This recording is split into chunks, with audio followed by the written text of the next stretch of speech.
नमस्कार, आप देख रहे हैं न्यूज फॉर एशिया और मैं हूं गीतिका पांडे।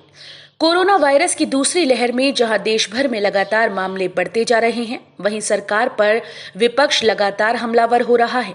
लोग अस्पतालों के बाहर जहां बेड, इलाज के साथ ही दवाओं के लिए भटक रहे हैं, वहीं मास्क को लेकर सरकार की तरफ से बड़ी बात कही गई है।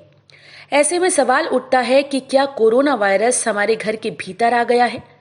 ऐसे में ये वक्त घबराने का नहीं, बल्कि संभल कर महामारी से मुकाबला करने का है।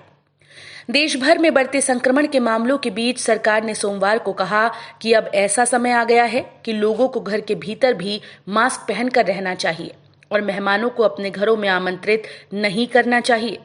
नीति आयोग के सदस्य डॉक्टर वी.के. पॉल ने कहा कि यदि घर में कोई संक्रमित व्यक्ति है तो उसे मास्क पहनना ही चाहिए, ताकि घर के अन्य लोग उसके कारण संक्रमित ना हों, और मेहमानों को अपने घरों में आमंत्रित नहीं करना चाहिए। उन्होंने कहा, बल्कि मैं तो ये कहूंगा कि अब समय आ गया है कि हम सामान्य तौर पर भी घर के भीतर मास्क पहनना शुरू करें। हम घर के बाहर मास्क लगाने के बारे में बात करते थे, लेकिन संक्रमण जिस तरह से फैल रहा है उसे देखते हुए यदि हम घर के भीतर किसी के भी पास बैठे हैं तो हम मास्क पहने।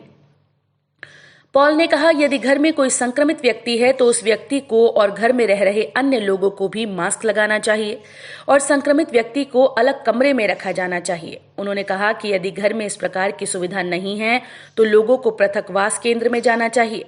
पॉल ने कहा कि अस्पताल में भर्ती होना ही एकमात्र विकल्प नहीं है और अस्पताल के बिस्तर जरूरतमंद लोगों के लिए होते हैं। एम्स के निदेशक डॉक्टर रणदीप गुलेरिया ने कहा कि अस्पताल की सुविधाओं के इष्टतम उपयोग के लिए सामुदायिक भागीदारी अहम है और लोगों में अनावश्यक घबराहट के कारण लाभ के बजाय नुकसान हो रहा है। उन्होंने कहा कि सामान्य ऑक्सीजन स्तर और मामूली लक्षण वाले लोग भी अस्पतालों में भर्ती होना चाहते हैं, जिसके कारण वास्तव में जरूरतमंद मरीजों को अस्पतालों के बाहर इंतजार करना पड़ रहा है और उन्हें उपचार नहीं मिल रहा।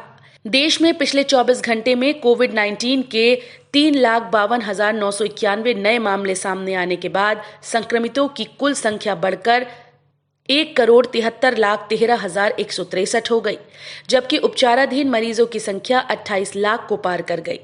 केंद्रीय स्वास्थ्य मंत्रालय ने ये जानकारी दी। मंत्रालय द्वारा सोमवार सुबह 8 बजे तक अपडेट की गई जानकारी के अनुसार संक्रमण से 2,812 लोगों की मौत के बाद मृतकों की संख्या बढ़कर 1,95,123 हो गई है।